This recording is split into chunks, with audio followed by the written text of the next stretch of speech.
ఒక అప్లికేషన్ మీరు క్లాస్ రూమ్లో నేర్చుకుంటే కాన్సెప్ట్ యూజ్ చేసి ఇది బిల్డ్ చేయగలము అనుకుంటే మీరు ఇంకో 2-3 అప్లికేషన్స్ మీ అంతగా అదే కాన్సెప్ట్ యూజ్ చేసి బిల్డ్ చేయగలగాలి.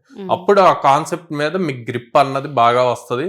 అప్పుడు ఎలాంటి లాజిక్నైనా సాల్వ్ చేయగలుగుతారు కోడింగ్తో. సో ఇవి మీరు అప్లై చేసేటప్పుడు ఇప్పుడు for suppose 3 lakhs package, 4 lakhs package until 5 lakhs package వరకు కూడా ఎక్కువ ఇన్డెప్త్ కోడింగ్ చూడరు కానీ లాజికల్ కోడింగ్ చూస్తారు. ఇచ్చిన కాన్సెప్ట్ ని లాజికల్ గా ఎలా సాల్వ్ చేయగలుగుతారు, ఏ టైప్ ఆఫ్ కాన్సెప్ట్స్ అప్లై చేస్తారు అన్నది చూస్తారు.